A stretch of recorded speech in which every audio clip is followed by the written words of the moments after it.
Hi, this is Scott Garibay, and we are talking about Star Wars Episode 7. This is part of our review. There are spoilers in this review, so if you haven't seen the movie, go see it. Come back and watch this movie, this video later. And but if you have seen it, let's talk about it. And today we are talking in our Star Wars Episode 7 Force Awakens review. We are talking specifically about Rey, and she's one of the main trio. So the new trio: Poe, Finn, and Rey. And today we're going to talk about Rey. But I'm going to let you guys talk first. Tala, what did you think of Rey? I thought she was a good character. I think she's one of my favorites. And she's definitely my second favorite, other than BB-8. Very good. She's your second favorite, other than BB-8. Where are you at, Autumn? I loved her. I thought she was a great character. She was an extremely powerful character, like an incredible Force user, an incredible pilot. I sort of accepted her as the new Luke. Yeah. But, and she was a great character in this movie. I loved her. Yeah, I thought she was really good. Now, she was very powerful. She was a really powerful mechanic. She was a really powerful pilot. And she clearly has a major Force powers. One of the things was she really had, it's arguable, she had as much Force powers untrained as some of the Jedis we saw in episodes 4, 5, and 6 trained, right? So it was really very interesting the way they presented her. I think she's a fan, so I really like the new trio. I really like Poe, Finn, and Rey. I think she is an excellent replacement for Luke. And then one thing I wanted to say was Daisy Ridley is the actress. I thought she did by far the best acting of anyone in the film as far as the actors and actresses.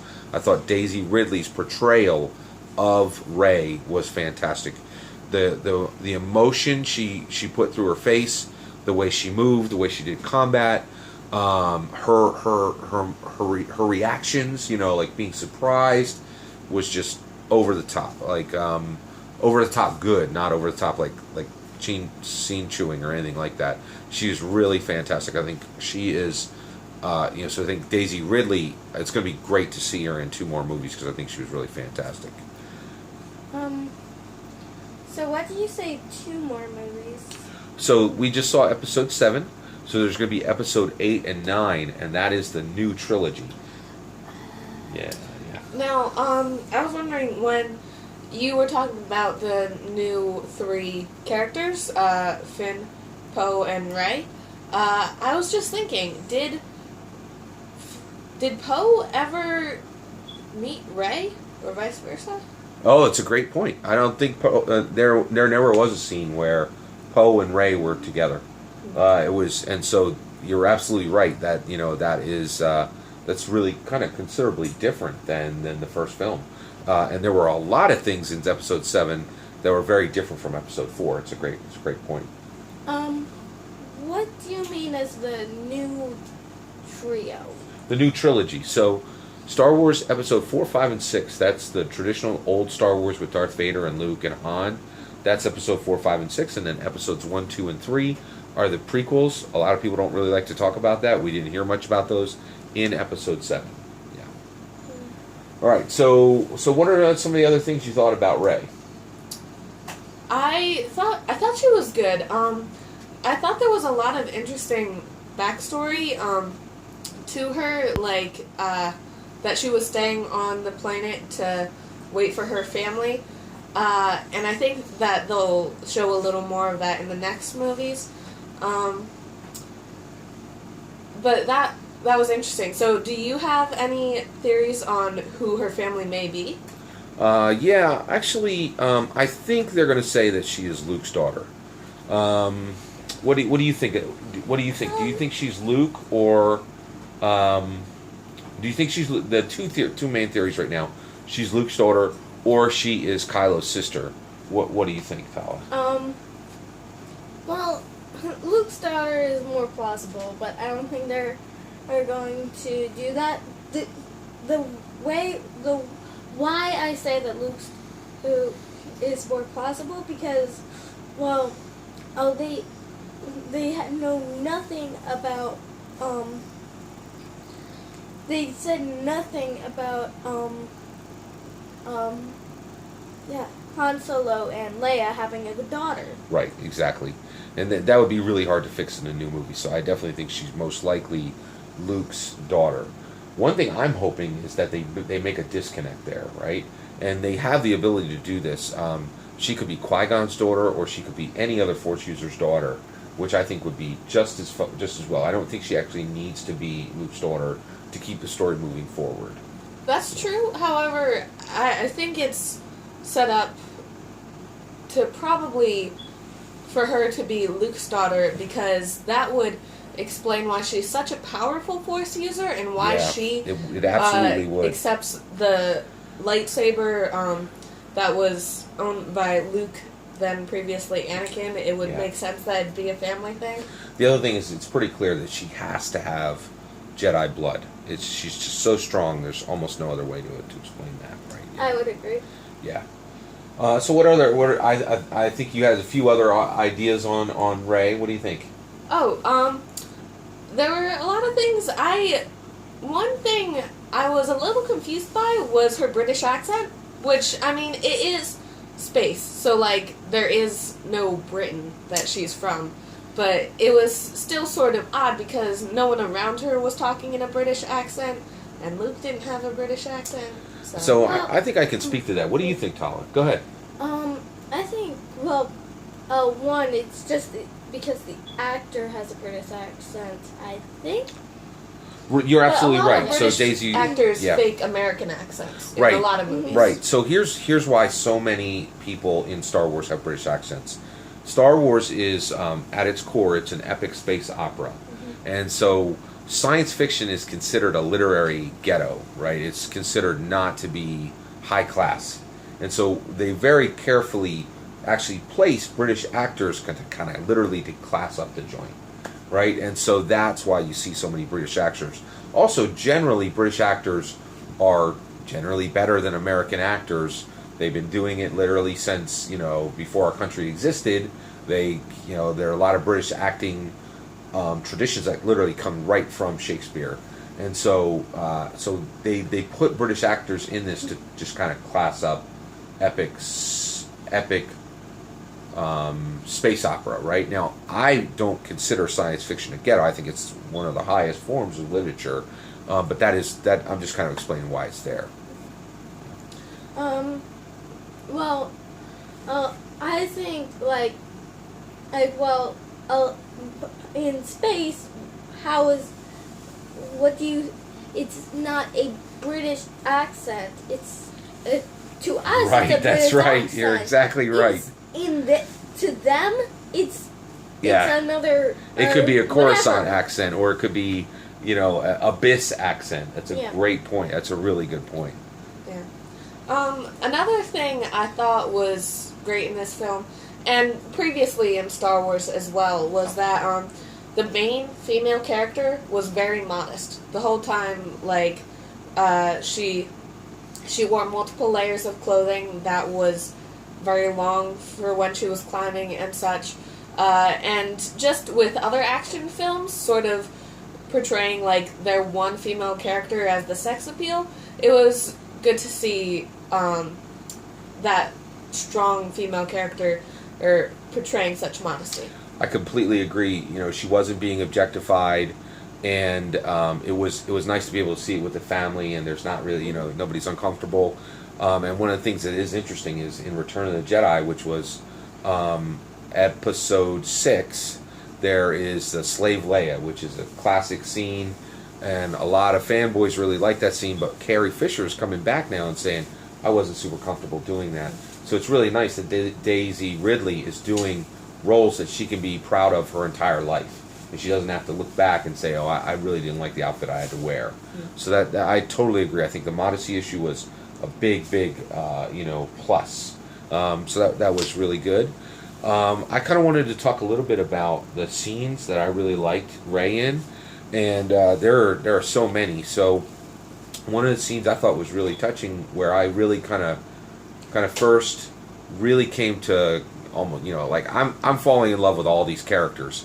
And the first time where I'm saying, oh, this character is a Star Wars character, and they're solidifying in my mind as a Star Wars character, is where she is sitting in front of that destroyed AT-AT, the thing that looked like the big elephant, and she puts on that old crusty helmet. Do you remember that part? Yeah. Is Yeah. that wait? Is that isn't like that called like wasn't it also called a walker?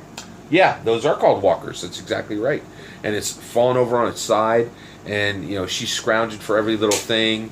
And I thought it was really interesting the way we get to see her, and it was just such a star. Like, here's something that in other movies it was really, really dangerous, and here in this movie we're seeing it as, oh, she's just sitting in front of it. It's literally scenery, and the old X-wing helmet being put on, and her just kind of being contemplative. I thought was a really good initial scene. I particularly liked the scene where she's bound in that chair and like being guarded by one of the stormtroopers, and that's the first time we get to like see her like really use the Force and to like make him leave the room, and I thought that scene was particularly smart, of her, because, well, like, I felt like the way she asked, it was almost like a genie, like, he could have twisted her words, but she was specifically like, leave the room with the door open and drop your weapon. Yeah, it's really specific. Yeah. Now, one thing that I really thought was great was the way Rey is, she's saying, oh, okay, I know about the Force, I've heard about Jedis, I've heard about the stories, I'm going to try this. She tries it and it doesn't work. She tries it again, it doesn't work. Then the guy comes over and she looks him in the eye, she looks through, her eyes to him in the helmet. And so she's seeing his eyes and he's seeing her, right? And then there's this part where where Rey just relaxes. And she says it really lightly, and there's no hatred, there's no animosity, there's no anxiety, there's just a calmness that comes over Rey. And really, what's really exciting here is with Rey, we're getting to see her exhibiting the light side of the Force, which is really interesting. Absolutely, I thought that was really, really interesting. The way, were there any particular scenes you thought was really neat that Rey was in? I thought at the end, it was really good when she was climbing up, when she got into the seat, and she was climbing up the mountain to meet Luke. Yeah, absolutely. I completely agree. So one of the things I was thinking of, do you remember what her weapon was? Do you remember what she carried around through the entire movie? The entire movie? Or almost all the time when you see Rey? Do you remember what she was carrying? Or what it even looked like? No. It was, so she carries a staff. Which, do you remember it? Yeah. And I think I've been starting to hear theories that, that it could be something in the staff. There absolutely could be lightsabers, actually lightsaber parts, or, lightsabers within the staff. You know what? There could be a kyber crystal. Right, there. exactly. That's a great point. Yeah, you're exactly right. There could be anything in there, because she really clutched that. She kept that with her almost all the time. To your point, in the very end, when she's handing that lightsaber over to Luke, and and he takes off his hood, that is just a really powerful scene. And I thought she really delivered that home to the importance of what was happening. The other thing is, I think it says a lot about Rey's character that the rebellion trusted her to be the one to go to Luke, right? Because she's kind of brand new, and I think one of the reasons, I have a theory on why they trusted her. Do you know why they trusted her to go to Luke? What do you guys think? She had his lightsaber. Right, that's exactly right. In addition to that, Chewbacca was going to go with her, right? So Chewbacca, Chewbacca, people don't think that much about him, but Chewbacca was there at the beginning. Chewbacca, destroyed the first Death Star. So I think the Resistance really felt that they could trust her going to that. So I think that was really key. I think so that was a really key scene. I think another scene I really liked was, and one thing I think that was really exciting about Rey is the way she moves, and the way and so vertical, horizontal, all over. One of my favorite scenes was when they're on Starkiller Base, and she is. Do you remember when she was climbing in Starkiller Base, and she pulls that one lever down, and that whole section comes out, and then she sneaks in there? Yeah. You know, that reminded me something, a little something. Do you remember in Rebels? He had to go to like Clone War, like I pretend to be a clone, and he and they try to get up this deep hole by climbing these things. And I do remember that. Yeah, moved. that was a great point. You're exactly right. And so it really is interesting to see the way all kinds of different characters in Star Wars move, and climbing is a big part of action. And these are generally action movies. And Rey held her own, just being able to move wherever she needed to move all over, and like what reminded me too was it reminded me of Ben Kenobi when Ben Kenobi was sneaking onto the Death Star, and which made me a little sad because Ben was shortly killed thereafter by Darth Vader, who is Kylo Ren's grandfather, which I thought was really interesting. What did you guys think of just the mysteriousness of Ren's character? Do you think that, do you wish they had shown us more in this film, or are you excited to see what's going to happen in the next film? How did you think that there was a lot of secrecy that surrounded her? What did you think of that aspects of her character? What do you think, Tom? I think I really dug deep into her character enough that it still leaves room for more digging, but it's not just a little. Yeah. Now, I am anticipating when the reveals on more on her character in the future movies. But one thing I really liked in this one was just like a few seconds when she was back in her home and she scratched off a tally mark on the wall. Right. That was a great point. And you really got a sense of how long she had been there. Yeah. That also reminds me, I really like that point. There's so much, there's a lot of contemplation in the film. And one of the things I thought was really interesting was where she is there and she's gotten this part from one of the Star Destroyers, and she's scrubbing that part so that she can give it to the dealer to get her her portions. And I thought it was really interesting the way she looks across and she sees this really old lady scrubbing a part, and she's like, oh my gosh, I might be on this planet for 60 or 70 years waiting for these people to come back. And that was really kind of interesting, just the way that happened. I also thought it was really interesting the way when they went to Motz's, the way Rey was actually talking to Motz, and where she was like, we got to take this map back. And Poe lost faith. And he's like, I got to go. I'm sorry, you're exactly right. Finn lost faith, and he's like, I got to go. And he left, but Rey was on target. She was staying with the mission, and I think even though she had a planet to get back to, she really wanted to be to help the Resistance, which I thought was really another really interesting part of her character overall. Yeah. This. Excuse me if it's off topic, but one thing that I liked about her, but also confused me a little bit. She talks to a lot of people, mostly aliens, in this movie, and she understands them all perfectly. Yep. A few of the species, she responds back in their language, but if she has been on that one planet so long, I was wondering, how could she know all those languages? Yeah. She speaks at least 4 languages. She speaks to Tito. She's able to understand Chewbacca. She's easily able to understand BB-8. We talked about BB-8. Yeah. Remember that, Tala? She speaks Common, so she's able to speak to all those people. So it is my opinion that is a force power. Her force power is that she can understand anybody, who's there. So, do you think I'm right about that or wrong about that? What do you think, Tala?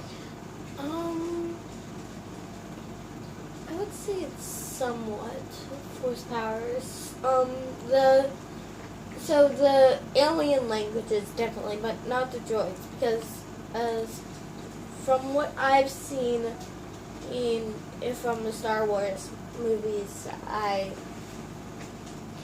it seems like a lot of people know droid. Yeah. Well, I see where you're going there, but I definitely think that she has a force power of understanding universal languages. I think that's definitely in there. Overall, I think Rey is a fantastic character, independent. She's a fantastic character as the new trio. I think she definitely does a great job of replacing Luke. Not right away. Luke's still going to be here, but as soon as Luke is beyond episode 7, 8, and 9, overall. What do you guys think? Any last thoughts at all? What are you thinking? Now, question for you guys. Now, I did love her character, but I heard and noticed that in a lot of ways she was very powerful, but is she too powerful? Is she too perfect? Like, there were very few flaws in her character that maybe made her less, relatable? So, I've heard this theory from a few people. I don't think she struggled as much as... Do you remember how much Finn struggled in the movie? Mm-hmm. Yeah, I don't think she struggled as much as Finn, right? And she's extremely capable, right? We really have not seen many weaknesses at all from her. But I think that is the way it should be, and the reason why. I think she's extremely well crafted, and I think she fits the story. And one of the reasons why is I feel that episode 7 is fundamentally different than episode 4, right? And one of the reasons why there is we took a lot of time to see Luke Skywalker develop. They are saying Rey is on a fast track, and the reason why is Rey is way more powerful in the Force than Luke. I think that's super, super clear. So just as Kylo Ren is far more powerful in the Force than Darth Vader, Rey is far more powerful than Luke in the Force, and I think the level of competence she shows immediately allows the story to progress quickly, and allows us to see exciting new things throughout the film from her. Another great another great thing is her competence is really needed. One of the things that I thought was really interesting was the Rathtars that Han Solo and Chewbacca were shipping on the container.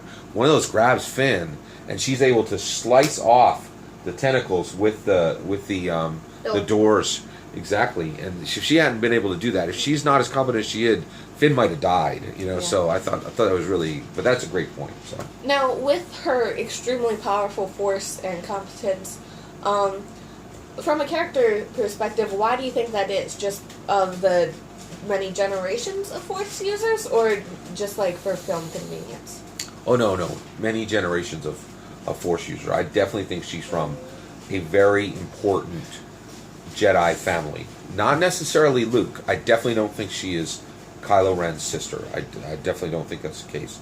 I think she's a very, very powerful Force user from a line of Force users. So I think it's literally in her blood, not from heritage.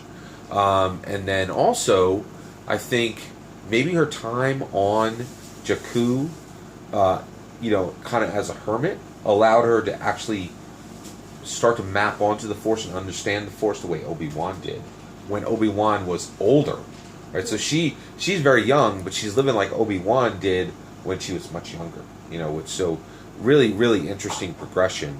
But I definitely think it is from it's there because it fits the Star Wars history, and there's a legitimate run for it. Any last thoughts at all on Rey? Okay. What do you think? Any last thoughts on Rey? I think Rey is really a fantastic character, and it's just really, I'm really very excited to see what happens with Rey in Episode 8. I think we're going to start the movie with her being fully trained, or like 70 or 80% through her training by Luke, and I think she is going to be a very formidable opponent. Very formidable. All right. Thank you very much, everybody. Take care.